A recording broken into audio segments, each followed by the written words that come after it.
오늘 말씀의 제목은 기도하는 이유입니다. 여러분은 기도가 무엇이라고 생각하시나요?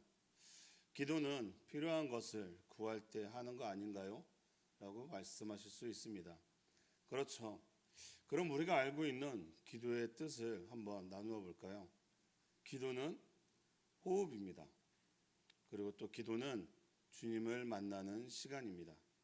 또 기도는 하나님의 뜻을 구하는 것입니다. 맞습니다. 그런데 이 기도를 하는데 이유가 있어야 한다고 합니다. 그럼 오늘 제목처럼 기도하는 이유가 무엇일까요? 무엇 못하는 이유, 이유란 뜻은 어떠한 결과물을 확정질 때 하는 말이라 합니다. 밥을 먹는 이유, 책을 보는 이유, 운동을 하는 이유 등등 무엇을 하는 결과물을 만들기 위함이란 것이죠. 그럼 기도하는 이유는 무엇일까요? 그렇게 질문이 이어져야 합니다. 다시 말해 기도하는 이유는 내가 지금 무엇이 필요하기 때문에 기도하는 겁니다 라고 이유가 되는 것이죠. 그런데 오늘 묵상에서는 내가 원하는 것이 아니고 주님이 원하는 것을 구하는 것이 기도라고 말합니다.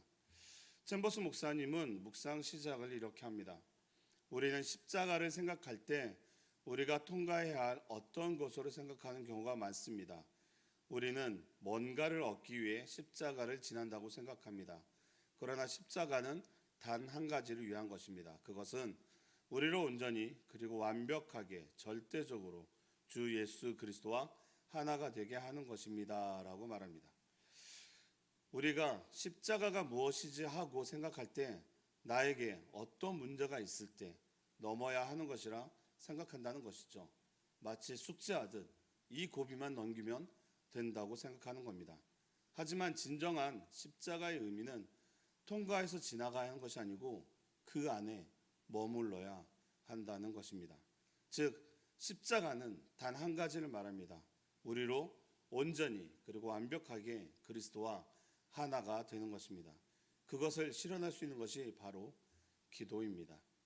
정리를 하자면 이렇습니다. 십자가는 우리가 머물러야 하는 곳이고 그것에 머물기 위해선 기도가 필요합니다. 그렇게 될 때 예수 그리스도와 온전히 하나가 될 수 있다는 것이죠. 그럼 어떻게 기도해야 하는 것일까 좀 더 살펴볼까 합니다. 마태복음 6장에 보면 기도에 대해 많은 내용들이 나와 있습니다. 우리가 중요하게 생각하는 주기도문도 나와 있고요. 그래서 말씀을 우리가 몇 구절 함께 읽어보기를 원합니다. 마태복음 6장 7절에서 9절입니다. 신약성경 7페이지 마태복음 6장 7절에서 9절까지 우리가 한 목소리로 함께 읽겠습니다. 6장 7절 시작. 또 기도할 때 이방인과 같이 중언부언하지 말라. 그들은 말을 많이 하여 들으실 줄 생각하느니라. 그러므로 그들을 본받지 말라. 구하기 전에 너희에게 있어야 할 것을 하나님 너희 아버지께서 아시느니라. 그러므로 너희는 이렇게 기도하라. 하늘에 계신 우리 아버지여 이름이 거룩히 여김을 받으시오며. 우리가 이어서 6장 33절을 함께 읽겠습니다. 마태복음 6장 33절 시작. 그런즉 너희는 먼저 그의 나라와 그의 의를 구하라. 그리하면 이 모든 것을 너희에게 더하시리라. 아멘. 지금 읽은 말씀들의 공통점을 찾으셨나요? 먼저 하나님께 초점을 맞춰야 한다고 말하고 있습니다. 방금 읽은 마태복음 6장 8절을 보면 구하기 전에 너희에게 있어야 할 것을 하나님께서는 아신다고 합니다. 그렇다면 왜 구합니까? 라는 질문이 나오겠죠. 챔버스 목사님은 기도의 개념은 하나님께로부터 어떠한 응답을 얻기 위함이 아닙니다. 기도는 하나님과 온전하게 하나가 되는 것입니다 라고 말씀하십니다. 이상하죠? 기도를 하는데 응답을 얻기 위함이 아니라니 그럼 기도는 왜 해야 하죠? 라는 생각이 들죠. 챔버스 목사님은 기도의 정의를 또 이렇게 말씀하십니다. 기도는 무엇을 얻기 위함이 아니고 하나님과 온전하게 하나가 되는 것, 그것이 기도라는 것입니다. 기도의 우선순위는 우리가 원하는 기도 응답이 먼저가 아니고 하나님의 의를 구하는 것, 하나님의 뜻을 구하는 것이 먼저여야 한다라는 것이죠. 우리가 원하는 응답을 바라는 기도는 자칫 나를 위한, 내 목적을 이루기 위한 기도가 될 수 있다는 것입니다. 그래서 그 응답이 자신이 원하지 않는 기도 응답으로 온다면 허탈감에 빠질 수밖에 없다는 것이죠. 응답은 오지만 내가 원하는 방식이 아닐 수도 있다는 것입니다. 우리 성도님들도 경험해 보신 적이 있으시죠? 성경에 보면 이스라엘 백성들이 애굽에서 홍해를 통해 인도하신 하나님을 보며 이제는 우리도 자유하게 많은 것을 누리며 살아가겠구나라고 생각했을 겁니다. 하지만 결과는 40년 광야 생활이었죠. 우리가 잘 아는 요셉의 마지막 고백을 한번 보겠습니다. 창세기 45장 8절인데요. 제가 읽어드릴게요. 그런즉 나를 이리로 보낸 이는 당신들이 아니요 하나님이시라. 하나님이 나를 바로에게 아버지로 삼으시고 그 온 집의 주로 삼으시며 애굽 온 땅의 통치자로 삼으셨나이다. 아멘. 요셉은 형들에게 노비로 팔려가면서부터 수년간 하나님께 기도했을 겁니다. 그러나 그 기도의 응답은 오히려 보디발 장군의 아내의 모함으로 감옥에 갇히는 고난을 겪게 되었죠. 요셉이 원하던 기도의 응답의 방향은 아니었을 겁니다. 하지만 요셉은 하나님을 신뢰했고 계속해서 기도했던 것이죠. 결국 요셉의 기도 응답은 요셉을 총리로 세우시고 온 가족을 살리는 응답으로 하나님은 답하셨다는 겁니다. 이렇듯 우리가 기도하고 소망하는 대로 하나님의 응답은 오지 않을 수도 있다는 겁니다. 그때 생기는 영적 허탈감은 하나님과 일치되는 것을 방해한다는 것이죠. 오늘 묵상을 통해서 우리가 잘못 이해하고 있는 것이 기도가 나의 필요, 나의 방법 또는 빠른 응답이 있을 때 하나님이 함께 하신다는 증거라고 생각한다는 겁니다. 그런데 하나님은 자신의 기도에 응답하는 걸 보여주려고 우리를 창조하신 것이 아니라는 것이죠. 하나님이 우리를 지으신 목적은 우리가 필요하다고 구하는 모든 것을 들어주기 위함이 아니고 하나님의 강권적인 은혜로 하나님을 증거하는 삶을 살라고 우리를 부르셨다는 겁니다. 그러니 여러분, 지금 당장 기도 응답이 없고 그리고 힘들고 어렵더라도 낙담하지 말고 우리는 계속해서 기도해야 하는 것입니다. 그러면 하나님은 우리에게 필요한 것을 다 채워주시기 때문입니다. 기도의 권능은 기도 응답이 없다고 느낄 때 나타납니다. 자신이 원하는 기도 응답을 바라고 기도한 사람은 그 기도에 대한 응답이 없으면 기도가 잦아들고 포기하게 됩니다. 그런 기도는 성령으로 기도하는 것이 아니죠. 성령 안에서 기도하면 응답 여부와 상관없이 계속 기도하게 된다는 것입니다. 좀 전에 살펴본 요셉의 기도처럼 말이죠.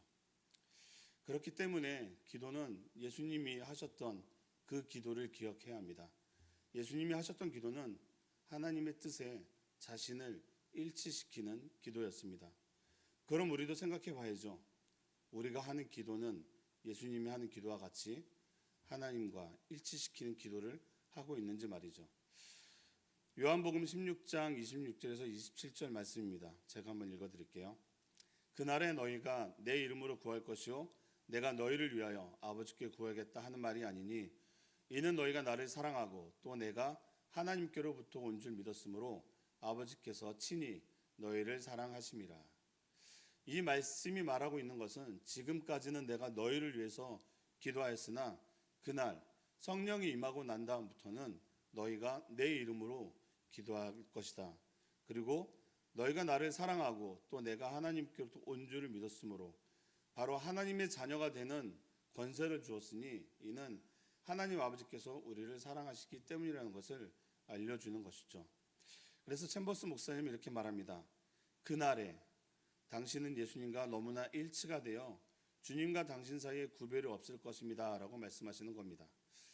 그날에 성령이 임하는 그때에 예수 그리스도의 기도의 삶이 우리의 생명이 되는 그날에는 주님과 우리 사이에는 구분이 없을 거라 말하는 것이죠. 바로 예수 그리스도와의 연합을 말하고 있습니다. 챔버스 목사님 말입니다. 기도가 응답되지 않는 것 같을 때 다른 사람들에게 구실을 찾아 비난하려는 자세를 주의하십시오. 이것이 언제나 사탄의 올무입니다. 응답되지 않는 기도를 통해 언제나 다른 사람이 아닌 바로 당신에게 깊은 교훈을 주시려는 하나님의 뜻이 있음을 발견하게 될 것입니다. 우리에게 마지막 문장을 좀 기억을 해야 되는데요. 기도의 응답이 이루어지지 않을 때 당신에게 깊은 교훈을 주시려는 하나님의 뜻이 있음을 발견하게 될 것입니다 라는 부분입니다. 기도의 응답이 없을 때 남 탓을 하고 환경 탓을 하게 되는 건 사탄이 주는 올무라는 것을 기억해야 합니다. 사탄은 그 마음을 이용하거든요.